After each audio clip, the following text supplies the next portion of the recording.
माँ अस्पताल के बेड पर पड़ी थी। अस्पताल के बरामदे में उसके 2 बेटे और 1 बेटी चिंता में टहल रहे थे।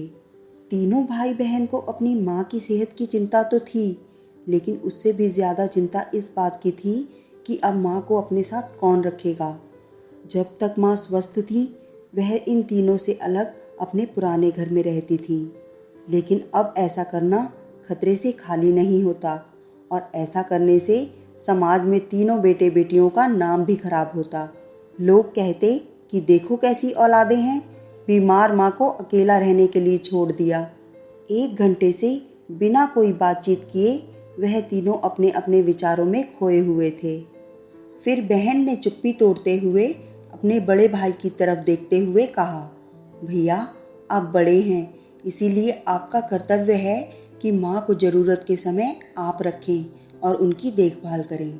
छोटी बहन की बात सुनकर बड़े भाई ने पहले अपनी पत्नी की ओर देखा और बोला, मैं इस बात से बिल्कुल इनकार नहीं करता कि बड़े होने के नाते मेरा माँ की देखभाल करने का कर्तव्य है, लेकिन तुम तो जानती ही हो कि मैं और तुम्हारी भाभी दोनों ही जॉब करते हैं।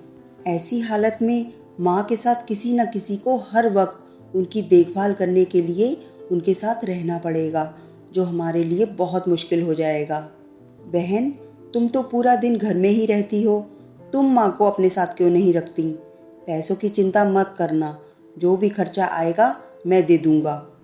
सुशील भैया, आप तो जानते ही हैं कि मैं माँ से कितना प्यार करती हूँ, लेकिन आप यह भी जानते हैं कि मेरे ससुराल वाले कैसे हैं।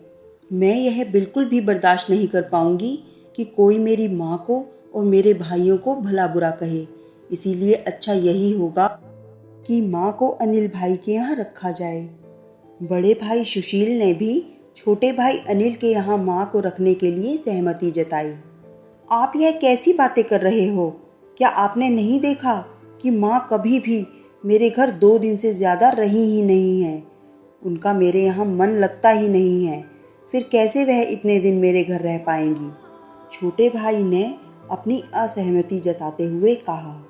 इससे पहले कि इस चर्चा का कोई नतीजा निकल पाता, एक नर्स वहां दौड़ते हुए आई और कहने लगी, क्या आप ही वार्ड नंबर 4 में भर्ती मरीज के रिश्तेदार हैं? आपको डॉक्टर साहब अंदर बुला रहे हैं। सभी घबरा गए और दौड़ते हुए डॉक्टर के पास पहुंचे। डॉक्टर ने उनसे हाथ जोड़ते हुए कहा, आई एम सॉरी, मैं आपकी माताजी को नहीं बचा पाया।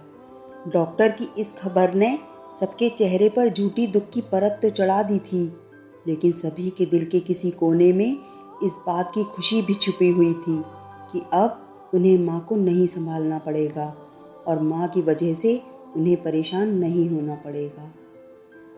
दोस्तों, छोटी सी यह इमोशनल कहानी ही समाज का सत्य है। यहाँ लोग ऊपर से जो दिखाते हैं वह अंदर से नहीं होते। जो माँ बाप अपने 4-4 बच्चों को बिना किसी शिकायत के बड़ी आसानी से संभाल पाते हैं, आगे चलकर ज़रूरत पड़ने पर यही 4 बच्चे मिलकर भी उन्हें नहीं संभाल पाते या नहीं संभालना चाहते। बच्चों को यह बात नहीं भूलनी चाहिए, जैसा वह बोएंगे वैसा ही तो काटेंगे।